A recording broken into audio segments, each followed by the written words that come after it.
Muhammad said, whoever befriends them is one of them. Okay? In other words, a false Muslim. There are a lot of places in the canonical literature regarding Muhammad's life and the early community of Islam that talk about the hypocrites or the false Muslims or the Muslims that said one thing with their mouth but then did another thing or doubted in their heart or were playing both sides. And Muhammad had nothing but contempt for them. Nothing but contempt. And said that if you befriend them, you're one of them. In other words, you're a false Muslim. So it's okay for Abu Bakr and his buddies in ISIS to kill the Iraqi soldiers.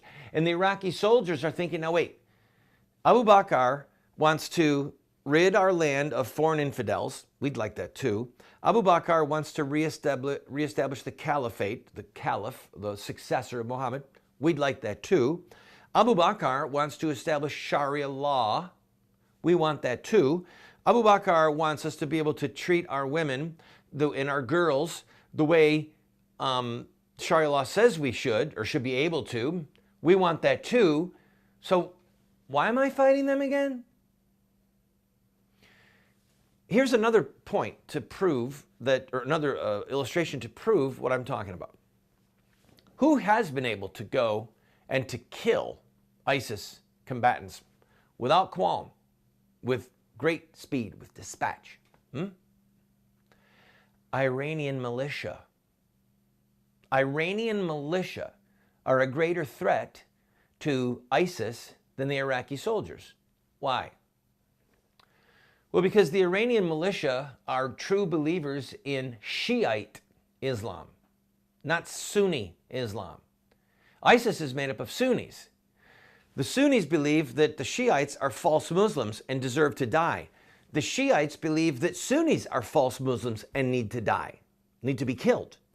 So the Shiite militia are all too happy to come and to kill members of ISIS because they get to spread the influence of Iran and they get to do God a favor by killing false Muslims who are fighting with and for ISIS. This is Islam 101. And either the White House and the Pentagon and their top advisors are so foolish that they have not studied this, or they're so foolish that they've studied it and they think that they can circumvent it or ignore it. They actually believe that they can avoid the impact of hundreds of years of social conscience, that they can avoid the impact of the end of World War I and the carving up of the Ottoman Empire, the one Ummah, the people of Islam that had a caliph and had one people. They think they can just ignore that and tell the Iraqi soldiers, here's how you use these weapons, now go kill ISIS. It's not going to happen. And now we learn that ISIS has acquired the material for a dirty bomb. And by the way, you know who released that intelligence? It wasn't the US. It wasn't the Brits. It was the Aussies.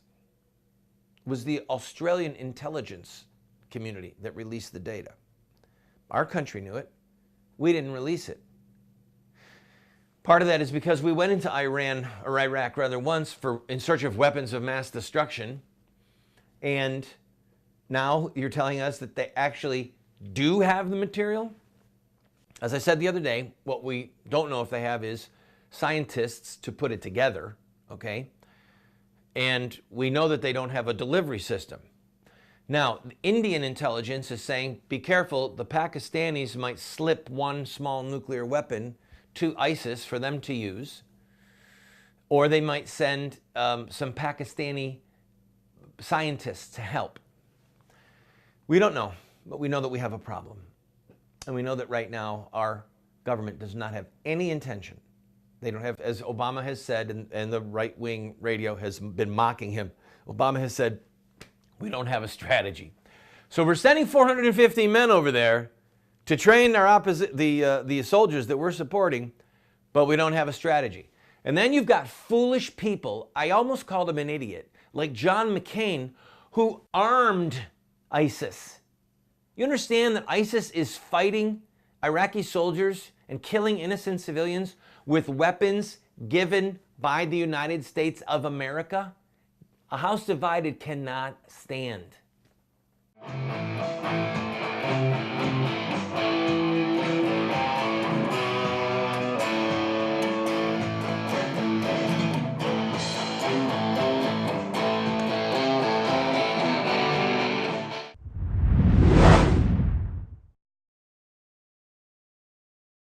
My wife and I, for 5 years, have been grinding our own wheat and baking our own bread from scratch. Within 2 hours, you can have fresh wheat in your hand and then piping hot bread come out of the oven.